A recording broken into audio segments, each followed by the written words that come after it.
Perasaan publik kembali terluka akibat terbongkarnya dugaan korupsi di lingkungan Pertamina.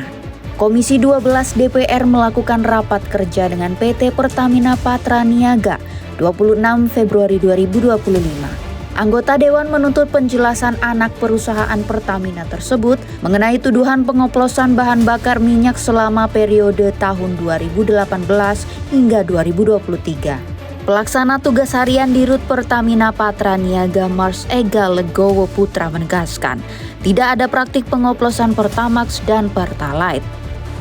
Bahwa secara teknis Pertamina Patraniaga memberikan layanan kepada masyarakat untuk RON 90 dengan merek Pertalite dan RON 92 dengan merek Pertamax itu adalah sudah sesuai spek. Dan kita menjamin kepada masyarakat bahwa di SPBU yang kita jual adalah sesuai spek. Jadi tidak betul bahwa untuk Pertamax ini adalah produk oplosan karena kita tidak melakukan hal tersebut. Di terminal-terminal storage di Pertamina Patraniaga tidak terdapat fasilitas blending untuk produk gasolin. Yang ada adalah fasilitas penambahan aditif dan pewarna. Dalam perkembangannya, Kejaksaan Agung telah menetapkan 9 orang tersangka dalam kasus korupsi Pertamina.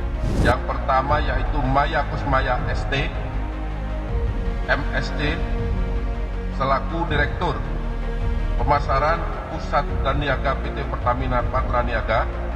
Yang kedua, dilakukan pemeriksaan sebagai saksi terhadap tersangka Edward Corner ST selaku FP Trading Operation PT Pertamina Patraniaga.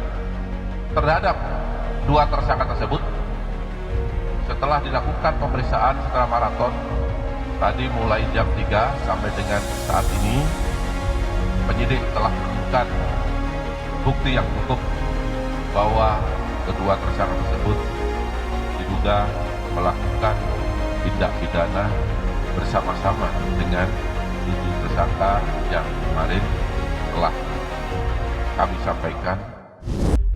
6 orang diantaranya adalah direksi dan petinggi anak usaha Pertamina. Mereka adalah Rifa Siahaan, Direktur Utama PT Pertamina Patraniaga, Sani Dinar Saifuddin, Direktur Feedstock dan Product Optimization PT Kilang Pertamina Internasional, Agus Purwono, VP Feedstock dan Product Optimization PT Kilang Pertamina Internasional, Yoki Firnandi, Pejabat PT Pertamina International Shipping, Maya Kusmaya, Direktur Pemasaran Pusat dan Niaga PT Pertamina Patraniaga, kemudian Edward Corne, VP Trading Operation PT Pertamina Patraniaga. Selain pejabat anak usaha Pertamina, 3 tersangka lainnya berasal dari perusahaan swasta. Mereka adalah Muhammad Keri Adrianto Riza, Beneficial Owner PT Navigator Katulistiwa, Dimas Werhaspati, Komisaris PT Navigator Katulistiwa, sekaligus Komisaris PT Jenggala Maritim. Dan terakhir adalah Gading Ramadan Yudo, Komisaris PT Jenggala Maritim, sekaligus Direktur Utama PT Orbit Terminal Merak. Anggota Komisi 12 Dewan Perwakilan Rakyat Mulyadi meminta, dengan kejadian ini, Pertamina mengubah paradigma untuk lebih terbuka dan tidak anti kritik. Dengan kejadian ini, Pertamina tentu lebih akan merubah paradigmanya.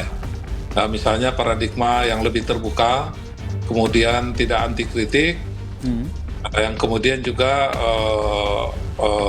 terutama dalam pengadaan BBM dan pengadaan crude, jangan sampai ada kecurigaan dari masyarakat pemainnya ya itu saja. Itu yang selama ini mungkin disebut oleh berbagai pihak mafia migas ya. Peneliti Pukat UGM Zainur Rohman menekankan perlunya evaluasi menyeluruh terhadap tata kelola bahan bakar minyak. Kejaksaan harus membongkar kasus ini hingga pelaku yang bersembunyi di balik layar. Ini harus diungkap secara utuh oleh penyidik kejaksaan. Yang kedua adalah dari sisi swastanya. Apa benar ini hanya mereka-mereka ini yang menjadi pelaku begitu ya? Kita tahu misalnya ada nama yang muncul terus nih dalam kasus yang biasa publik sebut sebagai mafia minyak begitu ya. Ada beneficial ownership yang kemudian dia ada di balik layar. Nah, yang di balik layar ini yang harus diungkap oleh penyidik. Dan saya merekomendasikan kepada kejaksaan harus punya pendekatan TPU. tidak sekadar undang-undang tindak pidana korupsi, tetapi juga harus dengan TPPU. Mengapa? Karena kalau kejaksaan berani state kerugian keuangan negaranya itu 193 triliun, itu besar sekali. Pertamina telah membuka diri. Tindakan menuju perbaikan kini dilakukan. Saya, Simon Alisius Mantiri, sebagai Direktur Utama PT Pertamina Persero, menyampaikan permohonan maaf yang sebesar-besarnya kepada seluruh rakyat Indonesia atas peristiwa yang terjadi beberapa hari terakhir ini. Kami sangat mendukung upaya dari Kejaksaan Agung dan tentunya akan terus membantu apabila dibutuhkan data-data ataupun dibutuhkan keterangan-keterangan tambahan agar supaya proses ini dapat diproses dan berjalan sesuai dengan ketentuan. Direktur Keuangan Pertamina memastikan proses penyidikan tidak akan mengganggu operasional Pertamina dalam penyediaan BBM. Kemarin juga kami konsultasi dengan Kejaksaan dan alhamdulillah mendapat support yang sangat bold, sangat confirm bahwa Kejaksaan akan menjamin keberlangsungan operasional Pertamina Group dalam hal terkait dengan penggunaan aset yang digunakan untuk menjamin kelancaran operasional di seluruh Pertamina Group. Jadi Kejaksaan tidak akan melakukan semacam penyegelan atau penyitaan aset yang digunakan untuk kelancaran operasional, distribusi dan juga pelayanan kepada masyarakat dalam konteks penyediaan energi dan juga ketahanan energi nasional, apalagi yang menyangkut objek vital nasional. Perkara korupsi Pertamina kali ini membuka peluang perbaikan bagi Pertamina. Perkara pengelolaan dari hulu hingga ke hilir harus dilakukan dengan transparan. Peluang penyelewengan harus dimusnahkan. Pertamina harus menjadi tulang punggung perwujudan kesejahteraan bagi seluruh rakyat Indonesia. Seharusnya bisa.